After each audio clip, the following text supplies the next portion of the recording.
ಹಂಬಲದ ಹೂವನ್ನು ಕಣ್ಣಲ್ಲಿ ಅರಳಿಸುತ್ತ ಅಂಗಳದಿ ನಿಂತಿರುವ ಸಂಚಾರಿ, ಜೋಳಿಗೆಯ ತುಂಬೆಲ್ಲ ನಾಜೂಕು ಬಣ್ಣಗಳ ಸ್ವಪ್ನವನ್ನು ತಂದಿರುವ ವ್ಯಾಪಾರಿ. ಹಲೋ, ಸಿಯಾರಾಮ್ ಯೂಟ್ಯೂಬ್ ಕನ್ನಡ ಲಾಗ್ಸ್ಗೆ ನಿಮಗೆಲ್ಲರಿಗೂ ಸ್ವಾಗತ. ನೋಡಿ ಫ್ರೆಂಡ್ಸ್, ಈ ದಿನ ನಾನು ನಮ್ಮ ಮನೆಯಲ್ಲಿ ಅರಳಿದಂತಹ ಈ ಬಾಲ್ ಹೂವನ್ನು ತೋರಿಸ್ತಾ ಇದ್ದೇನೆ.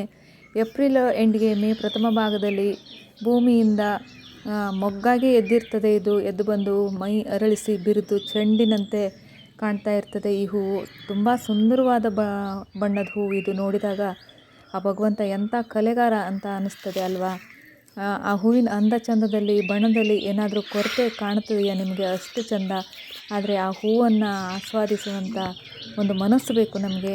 ನಮ್ಮ ಎರಡೂ ಕಣ್ಣುಗಳಿಗೂ ಹಬ್ಬ, ಅಷ್ಟೊಂದು ಸುಂದರವಾಗಿರ್ತದೆ ಆ ಹೂಗಳಿಂದ ಒಂದು ಬಣ್ಣ, ಅದು ರಚನೆ, ಅದು ಒಂದು ಏನು ಹೇಳ್ತಾರೆ, ಆ ಒಂದು ಕಲೆ. ಆ ಭಗವಂತ ಅದನ್ನು ಹೇಗೆ ಕಲೆಗಾರನಂತೆ ಅದನ್ನು ಜೋಡಿಸಿದ್ದಾನೆ, ಅದನ್ನು ಒಂದು ಆಸ್ವಾದಿಸುವ ಮನಸ್ಸು ಬೇಕು. ಅಷ್ಟು ಅಷ್ಟು ಸುಂದರವಾಗಿರ್ತದೆ ಅದರದ್ದು ಚೆಲುವು.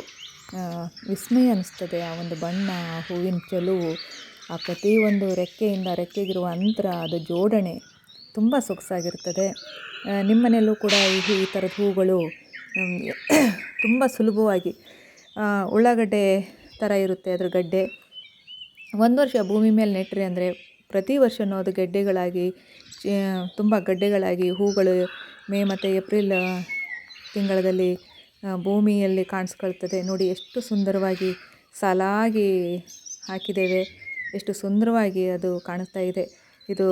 ಈ ವಿಡಿಯೋವನ್ನು ನನ್ನ ತಮ್ಮ ಮಾಡಿದ್ದಾನೆ. ತುಂಬ ಸುಂದರವಾಗಿರುವಂತಹ ಒಂದು ಹೂಗಳು, ತುಂಬ ಈಸಿಯಾಗಿ, ಅದಕ್ಕೇನು ಗೊಬ್ಬರ ಬೇಡ, ನೀರು ಬೇಡ, ಏನೂ ಬೇಡ. ಬೇಸಿಗೆಯಲ್ಲಿ ಇರಲ್ಲ ಇದು. ಅದೇ ಹೇಳಿದ್ನಲ್ಲ, ಏಪ್ರಿಲ್ ಎಂಡ್ಗೆ ಮತ್ತು ಮೇ ತಿಂಗಳದ ಪ್ರಥಮ ಭಾಗದಲ್ಲಿ ಅದು ಭೂಮಿಯಿಂದ ಏಳಲಿಕ್ಕೆ ಶುರುವಾಗುತ್ತೆ. ಮೊಗ್ಗೆ ಎದ್ದು ಬಂದಿರ್ತದೆ, ಎದ್ದು ಹೂವಾಗಿ ನಂತರ ಎಲೆಗಳು ಬರ್ತದೆ. ಆ ರೀತಿಯ ಒಂದು ಹೂವಿನ ಗಿಡ. ಇದಕ್ಕೆ ಬಾಲ್ ಫ್ಲವರ್ ಅಂತ ಕೂಡ ಹೇಳ್ತಾರೆ.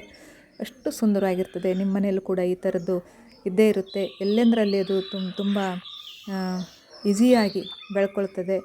ಅದರದ್ದು ಬಣ್ಣ, ಅದರದ್ದು ಆ ತೆನೆ, ಅದು ನೋಡಬೇಕು, ಕಣ್ಣುಗಳಿಗೆ ಹಬ್ಬ. ಅದಂತ ನೋಡುವಂತಹ ಮನಸ್ಸು ಬೇಕಷ್ಟೇ. ನೋಡಿ ಎಷ್ಟು ಸುಂದರವಾಗಿದೆ. ಅದು ಇರೋದು ಸ್ವಲ್ಪ ದಿನ ಆದರೂ ಕೂಡ ಅದರದ್ದೊಂದು ಸೌಂದರ್ಯ ಎಲ್ಲರಿಗೂ ಕೂಡ ಮನಸ್ಸಿಗೆ ತಂಪನ್ನು ನೀಡ್ತದೆ, ಕಣ್ಣಿಗೆ ಇಂಪನ್ನು ನೀಡ್ತದೆ. ತುಂಬ ಸೊಗಸಾದ ಹೂವು ನಮ್ಮ ಮನೆಯಲ್ಲಿ ಈ ಥರದ್ದು ತುಂಬಾ ಇದೆ. ಈ ಒಂದು ವಿಡಿಯೋವನ್ನು ನನ್ನ ತಮ್ಮ ಮಾಡಿದ್ದು, ತುಂಬ ಸುಂದರವಾಗಿ ಮಾಡಿದ್ದಾನೆ. ನಾನೊಬ್ಬಳೇ ಇದ್ರದ್ದು ಸೌಂದರ್ಯವನ್ನು ನೋಡೋದಲ್ಲ, ನೀವು ಕೂಡ ನೋಡಲಿ ಅಂತ